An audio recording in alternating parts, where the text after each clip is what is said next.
You ever get that gut feeling? Petty nonsense is about to backfire spectacularly? That was me, standing in front of what used to be my mailbox. Again, shattered wood, twisted metal, and mail scattered in the ditch like confetti. Before we dive in, comment which country you're watching from. Let's see how far this story travels.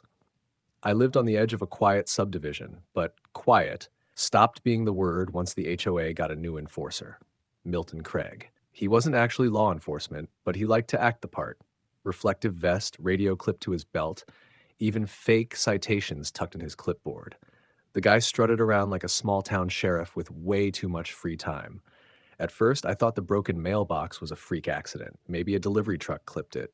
So I replaced it with a standard post and box. 2 weeks later, it happened again. Splintered post, crushed metal. That's when I started paying attention. Neighbors whispered that Milton didn't like me because I wasn't afraid to question the HOA rules. He'd made a fuss about my grass length and where I parked my truck. Still, targeting my mailbox? That seemed too childish, even for him. By the third time it happened, I was furious. Mailboxes are legally protected under U.S. Code Title 18, Section 1705. It's a federal crime to destroy one. I called the HOA president, and guess who showed up at the meeting to smirk about my flimsy construction? Milton. He even laughed and told the room if he built it right, it wouldn't fall over. That was my first real clue. Milton's old pickup had a bent bumper, paint scratched in a way that suspiciously matched the color of my mailbox. Coincidence? Maybe. But my gut told me otherwise. So I set up a wildlife camera near the road, angled perfectly at the mailbox. If Milton wanted to keep playing demolition derby with my property, I was finally going to catch him in the act. The footage came in the very next week. At 6:14 a.m., when most of the neighborhood was still asleep, Milton's dented pickup rolled slowly down my street. He swerved just enough to clip the edge of my box. Wood exploded, letters flew, and he drove off like nothing happened. I nearly laughed when I saw it. This self-proclaimed HOA cop was literally committing a federal crime in broad daylight.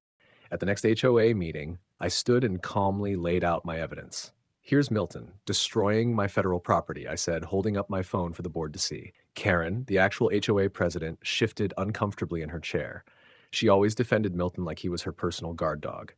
Sure enough, she piped up. Maybe the footage isn't clear. Could be anyone. I hit pause on the video and zoomed.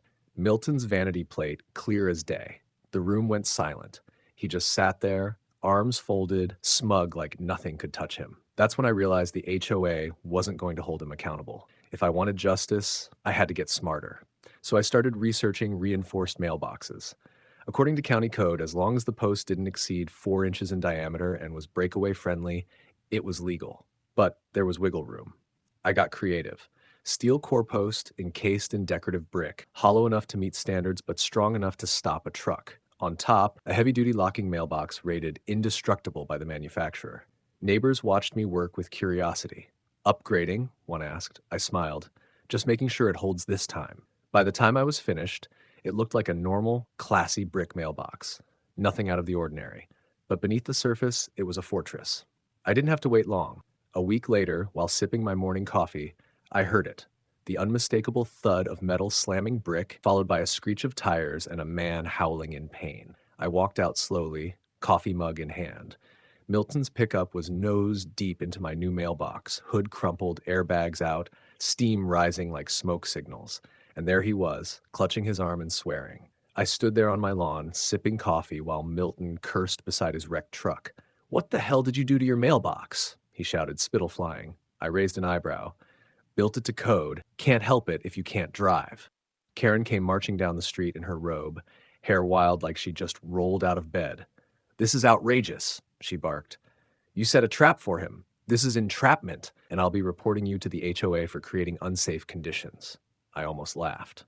Unsafe? He's the one who hit federal property. Twice. I held up my phone, already recording.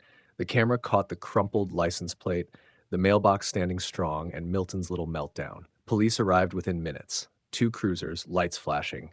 One officer inspected the mailbox, then turned to me. "Did you reinforce this illegally?" "No, sir," I said, handing him the paperwork I had printed weeks earlier. County Code 14.08, breakaway post, 4-inch diameter, compliant in every way. Mailbox was purchased directly from an approved manufacturer.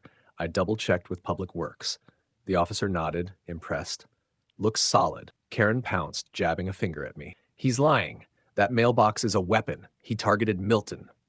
If you're enjoying this HOA story so far, like and subscribe because the story is only going to get better. The second officer turned to her. Ma'am, the only crime here is destruction of mailboxes, which is a federal offense under Title 18, Section 1705. And driving into it, that's on your friend. Milton turned pale. Wait, federal offense? Correct, the officer said. Up to 3 years in prison plus restitution. Karen's jaw dropped, but I just sipped my coffee, letting the silence burn. The cops cuffed Milton right there on the street, reading him his rights while neighbors gathered with their phones out. Karen tried to protest, but nobody listened. As the tow truck dragged away Milton's busted pickup, the officer handed me a card. If the HOA gives you trouble, call me directly. You've done everything by the book. I nodded. Thanks, officer. Funny thing about trying to bully neighbors, eventually the law bites back harder. And let's just say that morning, Milton and Karen both learned what happens when karma wears a badge.